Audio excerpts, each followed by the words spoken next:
cercano a los 15. Javier Echeverri, ¿qué tal? Muy buenas noches. Muy buenas noches, Javier. ¿Qué tal? ¿Cómo estás? Bueno, estamos hablando de Estados Unidos, pero el foco lo vamos a poner ahora mismo en Europa. Esa que languidece, esos datos de PMI, esa zona de contracción en la que todavía nos situamos, y esa Alemania, que nos decía ahora María Marcos, sigue siendo un lastre para la actividad económica junto a Francia, porque parece que Grecia, Italia o España, a pesar de que somos 3 contra 2, no conseguimos ganar la partida. No lo conseguimos ganar y lo cierto es que empieza a ser bastante recurrente. Y siendo tan recurrente, empezamos ya a ver no solamente esa contracción económica, sino que empezamos a poner la R mayúscula sobre Alemania en cuanto a recesión. Es verdad que hay muchos otros indicadores macro que no están siendo tan alarmistas, pero en el caso concreto de los PMI sí que podemos ver una contracción ya continuada y por tanto esa recesión técnica de la que hablábamos se empieza a manifestar de una manera un poco más plausible y más preocupante, fijando un poco esa dicotomía por la que está atravesando Europa, en la que vemos cómo Francia está intentando sacar pecho como potencia europea, cuando ha tenido que recortar sus previsiones de crecimiento de un 4% a un 1%. En fin, hay un poquito de revuelo, la cosa es verdad que está complicándose un poquito en Europa y estos datos de PMI lo único que hacen es reflejar esa falta de cohesión que estamos teniendo en Europa y que lógicamente pues nos toca pagar por algún sitio. Pero nos toca pagar ahora al sur. En su momento pagó el norte, nos dijeron. Y en esta crisis de productividad parece que nosotros somos los que nos estamos viendo afectados. Sí, claro, lógicamente. Al final la Unión Europea exactamente es una unión y tiene sus pros y sus contras y lógicamente el reparto de todos esos flujos de comercio dentro de la Unión Europea pues lógicamente tienen al final una deriva que cuando afecta a una parte de Europa antes o después afecta también al resto de Europa y por tanto, bueno, pues como bien dices, pues en este caso nos toca apechugar un poco más a la zona sur.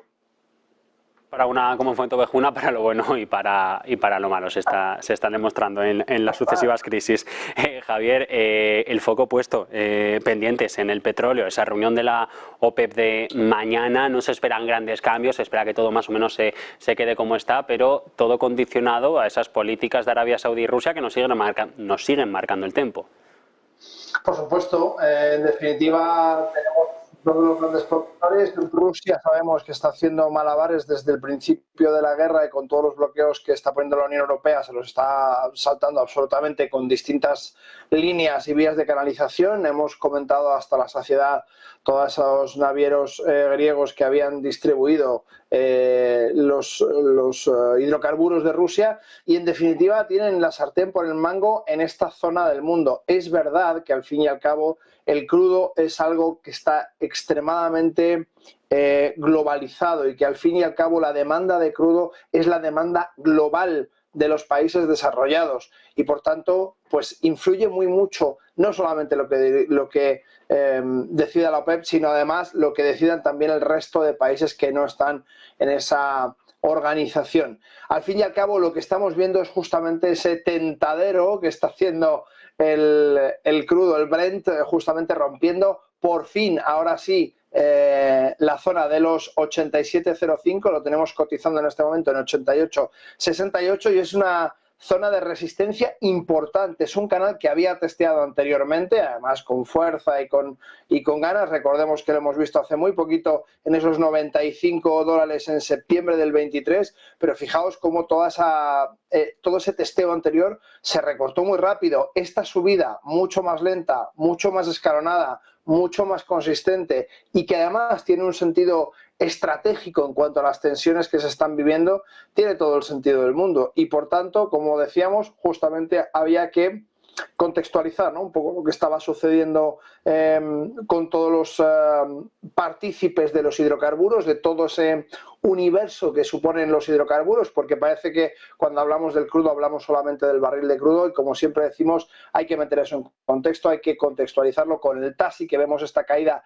tan importante, justamente correlación negativa. Lo bueno es que el TASI está aguantando su soporte y si aguanta el TASI su soporte es bastante probable que las perspectivas para el crudo no sean tan alcistas, porque como te digo, de momento está aguantando el soporte, pero si nos vamos un poco a ver los futuros de estos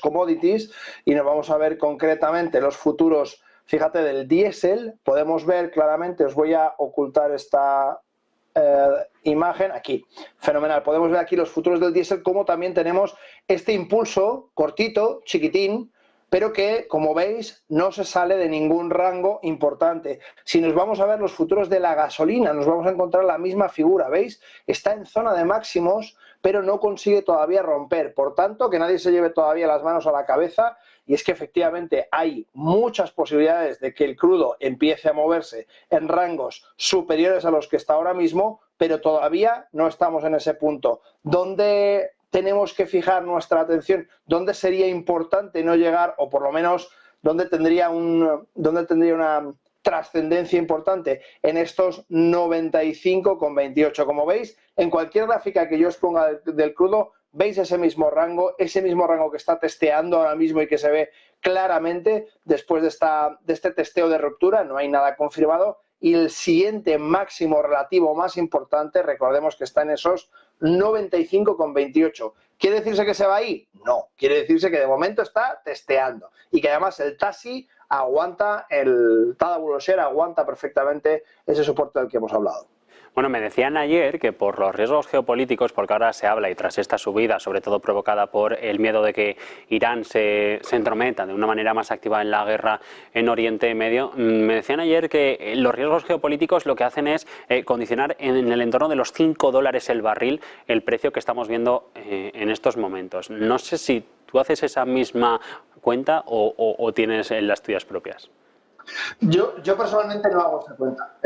No digo que no sea correcta, pero yo personalmente no hago esa cuenta porque para mí los riesgos geopolíticos al final tienen el peso que el miedo quiera darles. Y el peso del miedo a la falta de suministro de un bien o de una materia prima absolutamente necesaria para el buen funcionamiento de los países desarrollados y emergentes, porque es un bien global, es un activo global, necesariamente global, creo que tiene más que ver con esa sensación de miedo a la falta de suministro, y por tanto creo que categorizarlo en $5, pues quizás es un poco intentar cuadrar el círculo. Al final, pues va a depender del miedo que tengamos todos, ¿no? A quedarnos sin poder suministrar las fábricas, los coches, los barcos, los aviones, los trenes.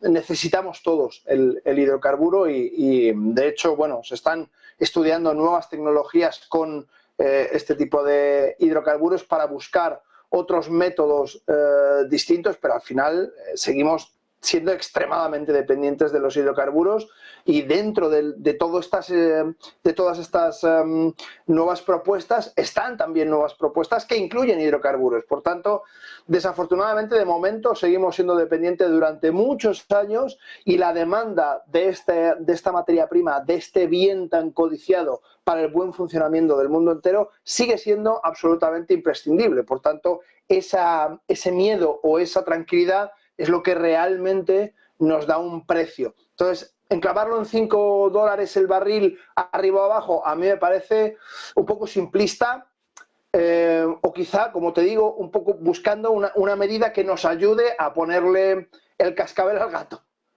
Bueno, quiero comentar contigo declaraciones que se están produciendo en estos momentos, Javier. Antes voy a comentarlas. Loretta Meenster, Mary Daly de la Reserva Federal, ambas miembros del Comité de Mercado Abierto, están hablando sobre la actualización de lo que están viendo en política monetaria para Estados Unidos, y básicamente ambas lo que hacen es echar un jarro de agua fría. Dicen que de momento lo de bajar tipos como que no en la economía estadounidense. De hecho, Loretta Meenster dice que se descarta completamente para la cita del mes de mayo si todo va según lo esperado, si los datos que vamos a conocer de empleo a finales de esta semana confirman las estimaciones, tal y como hizo el deflactor de la inflación, el PCE, durante la semana pasada. Tenemos que seguir pensando en que el escenario del soft landing es el que queremos conseguir, pero que para eso hay que llevar la inflación al crecimiento del 2%, y para confirmarlo y empezar a bajar tipos necesito más tiempo. Esto es lo que ha dicho Menster y que complementamos con las palabras de Mary Daly, la de la Reserva Federal del Banco de San Francisco,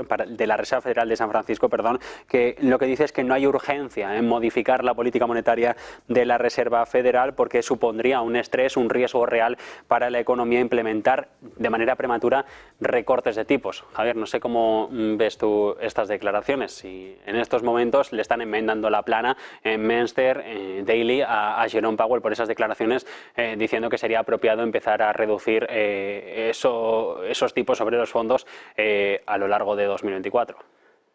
Pues mira, al final de aquí podemos extraer dos lecturas. La primera es que cuando dos partes de la Reserva Federal de dos zonas geográficas distintas tienen el mismo mensaje, la primera lectura es entender que, lógicamente, el mensaje ha sido consensuado.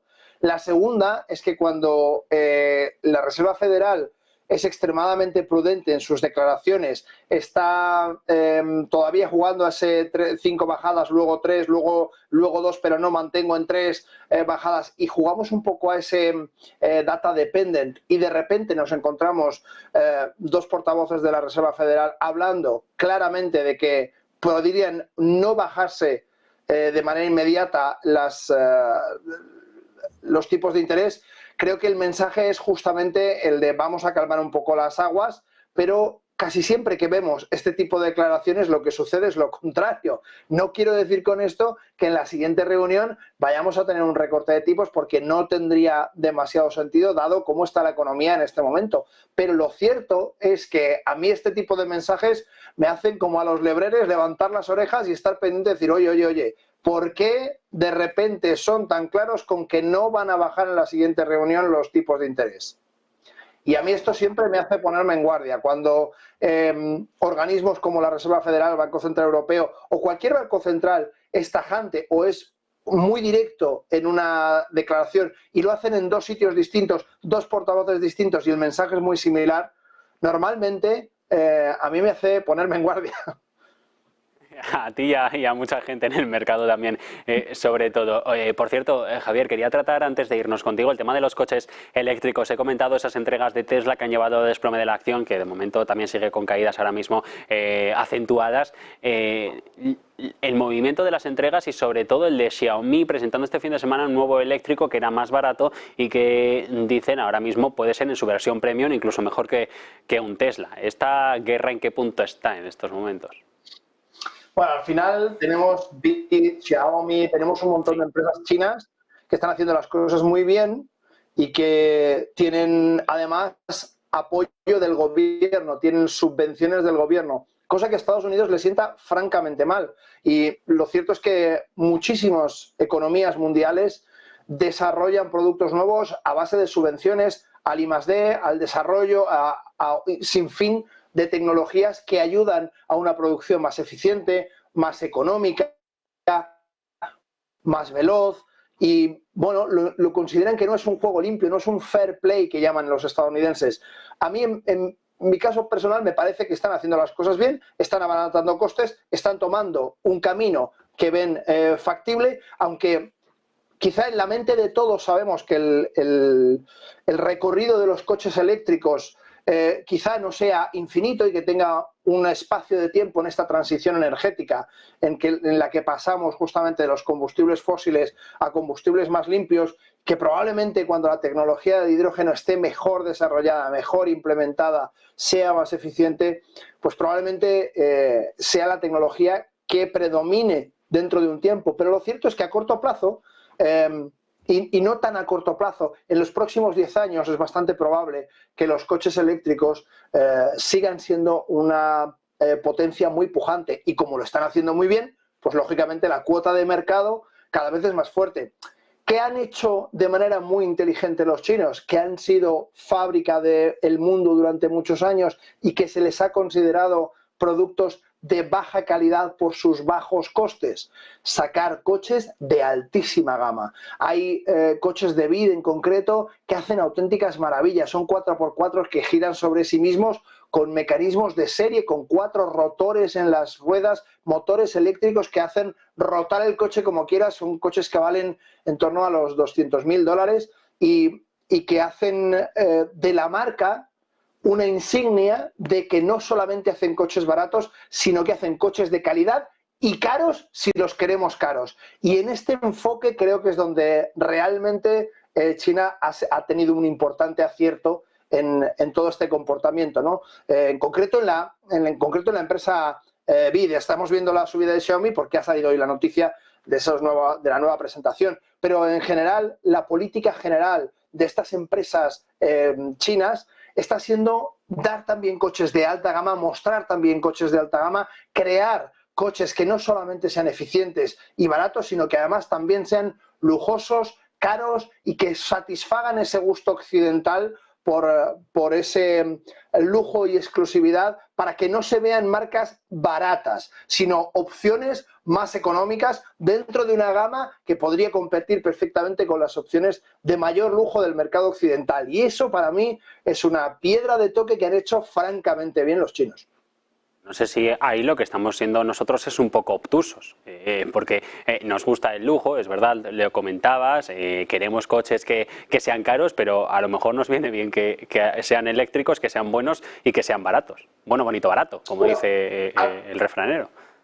Al final ya sabes que en épocas de crisis, cuando todo va mal, en Europa el lujo va muy bien, en Estados Unidos el lujo va muy bien. Louis Vuitton, Hermès, Dior ha tenido una pequeña corrección, pero al fin y al cabo todo lo que significa lujo, exclusividad, nos gusta mucho y nos gusta poder utilizarlo y hay muchísimas empresas que van francamente bien de lujo. Por tanto, no se trata solamente de que tengamos opciones más baratas, sino de que esas opciones más baratas no se relacionen con la baja calidad, que es algo que China tenía como mochila al hombro, porque efectivamente durante muchos años se han dedicado a esa copia, a esa producción en masa, tienen una reactividad que en Europa ni la soñamos. Es decir, yo cuando llegó la pandemia en 2020, había empresas chinas que eran fábricas textiles que en 15 días estaban fabricando mascarillas, habían cambiado las máquinas, habían cambiado no sé cuantísimas cosas. Quiero decir con esto, todos vimos la construcción del hospital en Wuhan, tiene una velocidad a la hora de reaccionar a las necesidades del mercado absolutamente increíble. Y esa necesidad y esa flexibilidad habitualmente, como digo, se asocia a la baja calidad. ¿Qué han conseguido con estos movimientos con coches tan buenos y tan carísimos como los de más alta gama de BYD? Pues justamente eso, ¿no?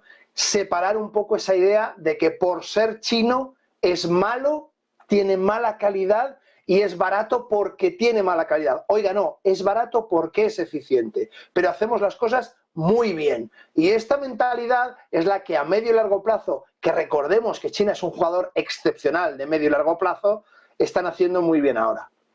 Bueno, pues veremos hacia dónde nos lleva la partida, Javier. Un placer como siempre, buena noche. Placer para mí siempre, Javier, buenas noches. Nosotros, publicidad, enseguida abrimos consultorio, pueden ir dejando ya sus consultas en nuestro chat, en el chat del canal de YouTube de Negocios Televisión. En unos instantes, dudas de inversión resueltas por Eduardo Bolinches. Aquí no se vayan.